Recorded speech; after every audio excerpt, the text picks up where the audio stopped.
Hello, Kevin Rader from Rader Media Sports, but it's not sports that we're dealing with today. I'm here with the school social worker, Heather Harris. Heather, tell me a little bit about, because even in our intro, we talk about sports, but there's so many other things going on in the school system besides that. Yeah, definitely. So as a school social worker, I often wear many hats. I serve the entire school corporation. However, my office is housed in the 8th grade hallway here in the middle school, which leads then around the corner into the high school. I like to say that I have the best office in the building. I have all the coolest toys. So as the 5th graders come over and transition into middle school, that can be scary. It's new and it's different and it's change. And I like to just call my office a place where they can come and take a breath. And, we often talk about sometimes there are moments in your day that aren't always great, or there might be a time where you just need a place to take a break. Maybe you're just not having a great day. Maybe you had a conflict with a friend. Maybe you're sad about something. And this is a place where they can come and gather themselves before they go on about their day.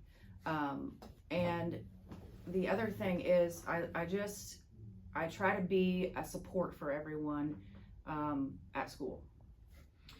Is this something where the kids come to you directly, or does a teacher maybe give a referral? I'm just wondering how that goes about, or do you go to someone and say, I'd love to talk to you a little bit? How does all that work?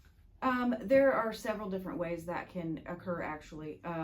And so when we're introducing that process to new students, we certainly say, and I have an open door policy. There's actually a sign on my door that says, "Where's the social worker?" And there's a clip that says, "In a meeting or in a classroom or with a student." And so if my door is open, then the students know they're welcome to come in here at any time. Otherwise, they can say to their teacher, "Hey, I really need to go see Miss Harris." If that's too bold for them, they can email their teacher and ask to come see me. They can email me directly and say, "Hey, I need to come see you. Can you get me out of class?" They can go to the office and say, "Mrs. Hayden, I need to see Miss Harris. Is she available?"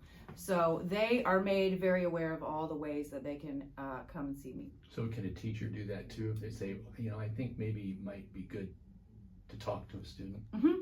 Yeah, I get emails from teachers that say, "Hey, I noticed, such and such just seems different today. They're upset.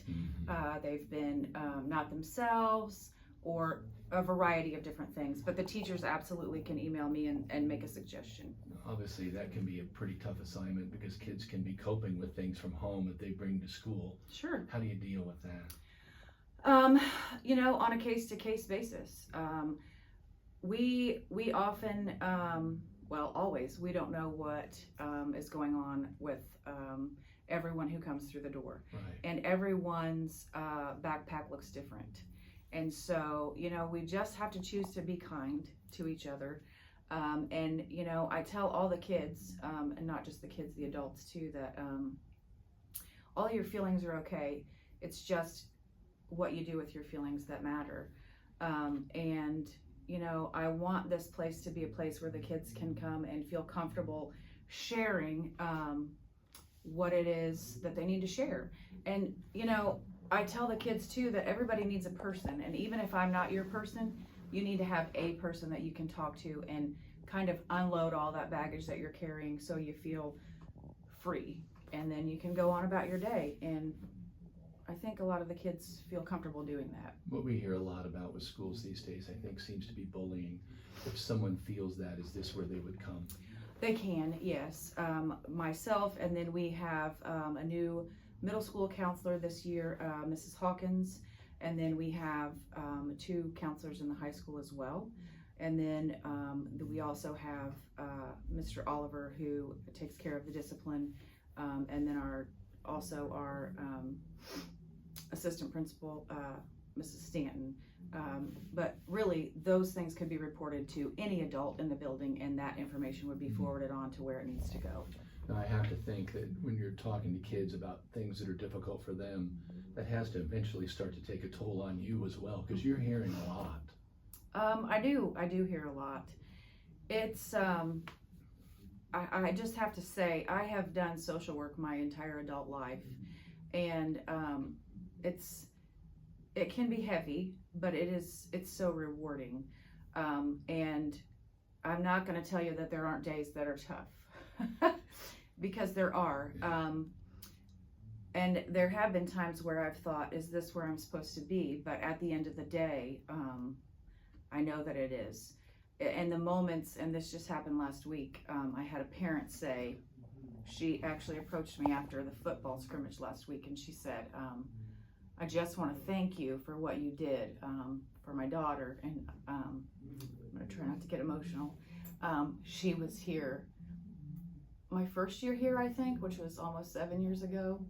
I'm not sure what year she graduated, but those moments are the ones that just remind me of why I do this. And it's because I love kids and I love families and I love helping people. That's got to be a high burnout position, though, because of what you're Oh, doing. absolutely. It is. It is. Well, tell me about the challenges or anything new coming up this year that you're doing that's different that people need to know about. Well, I'm not sure what that would be. I mean, we have a new principal this year, Mr. Riggleman, and we have a new superintendent, Mr. Grove. I am so excited to work with both of them. With that, there was a new, a law passed with the, well, I believe it was a law, but with the cell phone policies. Yes, ma'am. So that's new for the staff and for our students, but I feel like that's going very well. There's also some new attendance things that have come down through legislation in regards to unexcused absences and truancy with students, and so those things are going to have to be enforced by the school. So Then my last question today, tell me a little bit about, because say we're speaking directly to the parents, what do you want them to know as far as, you know, you're dealing with kids? I would just say that please, if you have any concerns, any questions, if there's anything that you need, I'm not just here for the kids, I'm here for the whole family and for the parents too. I am a resource to you. Please reach out to me. I am happy to help any way I can, and that's part of my role. I can't tell you how often I'm on the phone with parents, connecting them to outside resources, to resources here within the school. And that's my job. That's what I'm here to do. I am happy to help any way that I can, even if it's not inside here. I'm happy to connect to resources outside the school as well. Heather Harris, thank you. Thank you.